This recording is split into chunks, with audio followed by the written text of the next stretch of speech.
Good morning, students. How are you, beta? Hope you all are fine.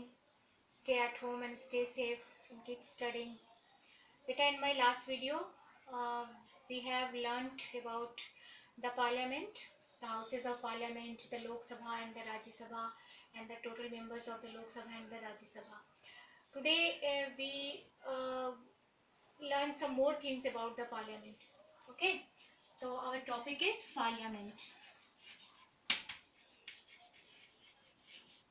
Okay, as we know, Parliament is a law-making body, and in India it is known as संसद. एक नियम बनाने का भवन है ये, जिसके अंदर बहुत सारे एमपीज और हमारे एग्जीक्यूटिव्स होते हैं जो मिलकर के नियम बनाते हैं और उसको इम्प्लीमेंट भी यहीं से किया जाता है और भारत में इसको संसद कहा जाता है. ठीक है ना. जब पार्लियामेंट का काम शुरू होता है तो सबसे पहले प्रश्नकाल आता है, क्वेश्चन पीरियड आता है. अब जो है पार्लियामेंट सत्र में काम करती है, पार्लियामेंट का सेशन होता है. तो ये जो पार्लियामेंट सेशन है वो 4 सेशन होते हैं शायद. ठीक है ना. आपने सुना होगा वर्षाकालीन सत्र, ग्रीष्मकालीन सत्र, इस तरह करके 4 सत्र होते हैं पार्लियामेंट के.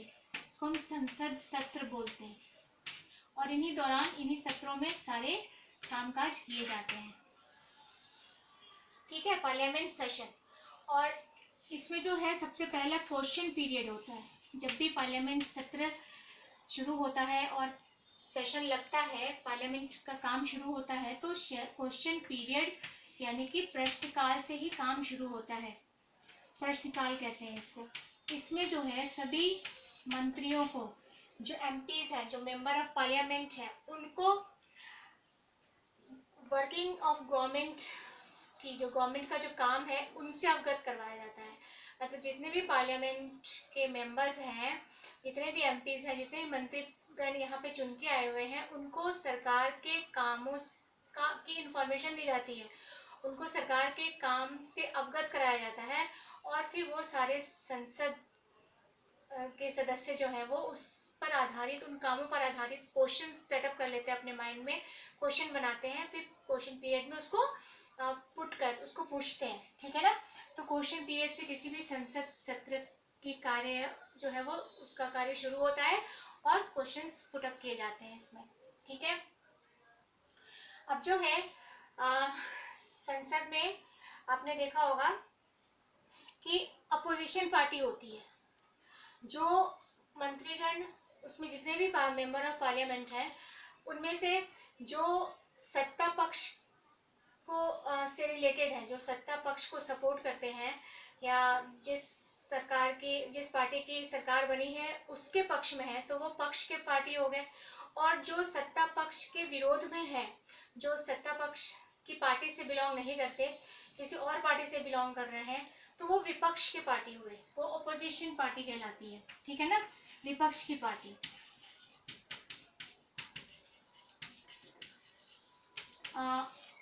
विपक्ष बोलते हैं इसको. भारत में भी विपक्ष कौन है? भारत में भी किसकी सरकार चल रही है? आपको सबको पता ही है, बीजेपी की सरकार है. और विपक्ष में कौन है? कांग्रेस पार्टी, जिसके अध्यक्ष श्रीमती सोनिया गांधी है. तो विपक्ष का क्या काम होता है संसद के अंदर? विपक्ष जो है गवर्नमेंट के काम को चेकआउट करती है, उसको बैलेंस करती है. गवर्नमेंट जो पॉलिसीज बना रही है, जो योजनाएं बनाती हैं, जो काम करती हैं, जो लॉज बनते हैं, उन सबको बहुत अच्छे से विश्लेषण करना, उन सबके अंदर तहकीकात करना, ये सब विपक्ष का काम होता है. ठीक है. और विपक्ष ये देखती है कि ये जो पॉलिसीज बन रहा है, ये जो गवर्नमेंट ने बनाई है पॉलिसीज, वो जनता के कितने फायदे के लिए है, इससे जनता को कितना फायदा हो रहा है, कितना नुकसान हो रहा है, जनता के हित में कितना कुछ हो रहा है काम या नहीं हो रहा है, कौन सा डिपार्टमेंट कितना काम कर रहा है जनता के लिए, कौन सा डिपार्टमेंट फेलियर हो रहा है. सारी बातें जो है ये विपक्ष गवर्नमेंट के सामने रखती है. जब भी संसद का सत्र शुरू होता है, संसद का कार्य शुरू होता है, तो विपक्ष के नेता अपने सारे सवालों को गवर्नमेंट के सामने रखते हैं. एक तरह से गवर्नमेंट के कार्यों का क्रिटिसिज्म जो है इस दौरान किया जाता है, क्रिटिसाइज किया जाता है और क्रिटिसिज्म से क्या होता है, बहुत अच्छा रिजल्ट सामने आता है। किसी भी चीज का अगर हम बुराई करें, क्रिटिसाइज करें उसको, तो इसमें जो है दोबारा से जो इसका रिजल्ट आता है वो पहले की अपेक्षा काफी बेहतर होता है। अभी अगर अपोजिशन की पार्टी रूलिंग पार्टी के ऊपर बहुत सारे क्रिटिसाइज करती है, उसके नियमों की और उसके पॉलिसीज के बारे में बताती है, तो जो रूलिंग पार्टी है वो अपनी योजनाओं के अंदर दोबारा से झांकती है, उसको रीशेड्यूल करती है, उसको रीस्टडी करती है, दोबारा से सब कुछ देखा जाता है कि उसने जो योजनाएं बनाई हैं और जो अपोजिशन पार्टी कह रही है उसमें कितनी सच्चाई है, कितनी नहीं है। दोबारा से सब प्रक्रियाएं होती हैं और फिर जो रिजल्ट आता है वो पहले से कहीं ज्यादा बेहतर होता है। तो क्रिटिसिज्म जो है वो किसी भी योजनाओं को पुख्ता बनाता है। तो अपोजिशन का रोल इसमें बहुत ज्यादा इंपॉर्टेंट हो जाता है, बहुत ज्यादा अहम हो जाता है। Opposition plays an important role to run any democratic country smoothly, ठीक है ना। किसी भी दो लोकतांत्रिक देश की सरकार को चलाने के लिए अपोजिशन का, विपक्षी दल का बहुत बड़ा रोल होता है, क्योंकि अगर हम क्रिटिसाइज नहीं करेंगे तो जो योजनाएं बन रही है उसकी गलतियों का सरकार को पता नहीं लगेगा कि उसमें क्या अच्छी बातें हैं और क्या नहीं है, क्या कुछ सुधार हो सकता है, ऐसा उनको पता नहीं लगेगा, तो फिर वो योजनाएं ज्यादा कारगर साबित नहीं होंगी। तो ये जो विपक्ष दल के नेता हैं वो इसको और अच्छे से स्टडी करके इसकी बातों को बहुत अच्छे से निचोड़ करके सरकार को बताते हैं कि इसमें क्या सही है, क्या गलत है, क्या सुधार करने की संभावना है इसके अंदर, ठीक है ना। तो ये अपोजिशन पार्टी का काम होता है।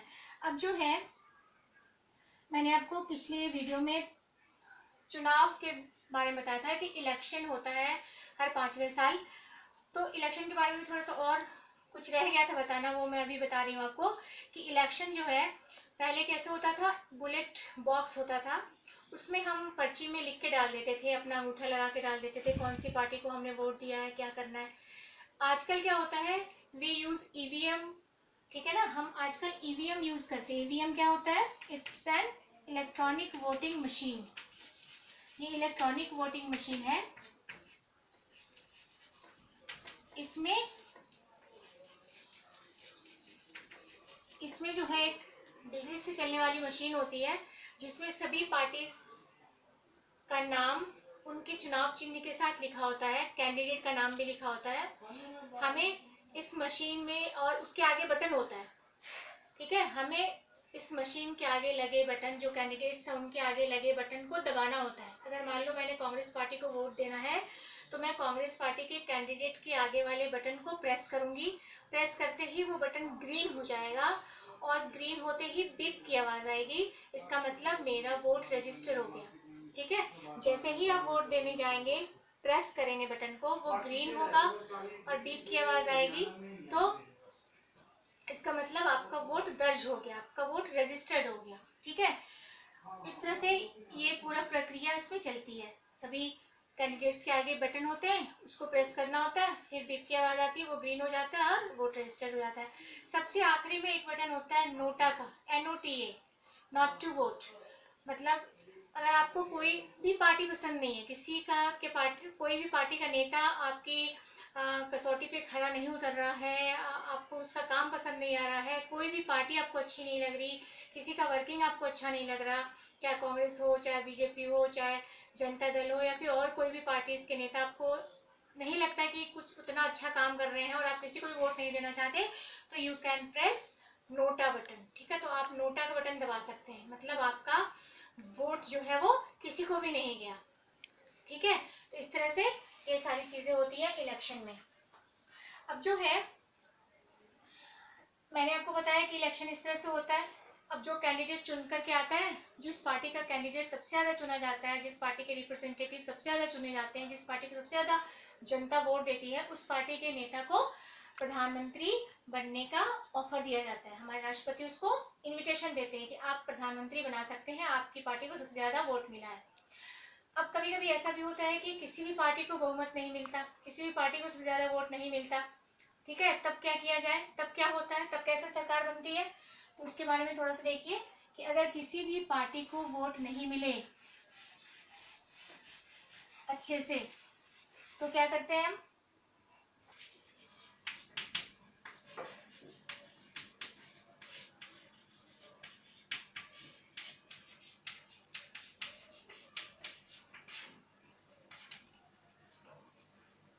जी बेटा, तो अगर किसी भी पार्टी को वो बहुमत ना मिले, वोट ज्यादा ना मिले, तो उस समय क्या किया जाए, फिर कैसे देश चलेगा, कौन सी पार्टी को सरकार के लिए, सरकार बनाने के लिए आमंत्रण मिलेगा। तो ऐसी स्थिति में जब किसी भी पॉलिटिकल पार्टी को बहुमत नहीं मिलता है तो कोलिएशन गवर्नमेंट बनाया जाता है, मतलब मिली जुली सरकार, इसको हिंदी में कहेंगे। इसमें सभी पार्टीज के एमपीज को, जो इलेक्टेड मेंबर्स हैं, उनको मिलाकर के सरकार बनाई जाती है और फिर देश चलता है। ठीक है, तो कोलिएशन गवर्नमेंट हो गया। जब किसी भी पार्टी को बहुमत ना मिले, सभी पार्टी को थोड़ा थोड़ा वोट मिले, कोई भी पार्टी प्रत्यक्ष रूप से जीत कर सामने ना आए, तो सभी पार्टीज के इलेक्टेड मेंबर्स को मिला के जो सरकार बनती है उसको कोलिएशन गवर्नमेंट कहा जाता है। ठीक है, एक तो ये आपका हो गया। अब इसके अंदर दूसरी बात ये है कि कभी कभी हमारे देश में आपने सुना होगा मिड टर्म पोल होता है। मिड टर्म पोल, इसकी हिंदी क्या होती है? मध्यावधि चुनाव। ठीक है, मध्यावधि चुनाव मतलब मध्य मतलब बीच, अवधि मतलब समय, और चुनाव तो आप जानते ही हैं। कभी कभी गवर्नमेंट जो है अच्छे तरीके से काम नहीं करती है। अगर लोगों को ऐसा लगता है कि गवर्नमेंट जिसको वो चुनकर के लाए हैं वो उनके नतीजे को नहीं ठीक से बचा पा रही है, उसके गवर्नमेंट जो है उनके कहे मुताबिक नहीं चल रही है, जिस सरकार को उन्होंने चुना था वो सरकार उनके नतीजे पर नहीं खरा उतर पा रही है, तो लोग जो है, पार्टी जो है अपना सपोर्ट लेने लगती है गवर्नमेंट से, और ऐसे में सरकार जो है वो गिर जाती है, सरकार जो है वो कोलैप्स कर जाती है ना, गवर्नमेंट समाप्त हो जाता है। ऐसी स्थिति में अगर सपोर्ट ले लिया जाए सरकार से, तो सरकार जो है वो गिरने लगती है, गिर जाती है, कोलैप्स कर जाती है, और तब ऐसी स्थिति में देश में दोबारा से चुनाव कराना पड़ता है। ठीक है ना, तब हम उसको कहते हैं मिड टर्म पोल, यानी मध्यावधि चुनाव। जब 5 साल का कार्यकाल पूरा होने से पहले ही हमें दोबारा से चुनाव कराना पड़े तो वो मध्यावधि चुनाव कहलाता है। ठीक है ना, पता है ना आपको कि 5 सालों में हमारा चुनाव होता है। अगर 5 साल पूरा होने से पहले ही, कभी 1.5 साल में, कभी 2 साल में, कभी 3, कभी 4, पूरा होने से पहले ही अगर हमें बीच में चुनाव कराना पड़े, सरकार के गिर जाने की परिस्थिति सामने आ जाए, तो देश को चलाने के लिए दोबारा चुनाव कराना पड़े 5 साल से पहले ही, तो वो मध्यावधि चुनाव यानी मिड टर्म पोल कहलाता है। ठीक है बेटा, तो अभी आपने देखा कोलिशन गवर्नमेंट, मिड टर्म पोल, और उसके पहले देखा हमने ईवीएम मशीन देखा। ठीक है, अब बाकी की बातें मैं अगली क्लास में करूंगी। Bye bye.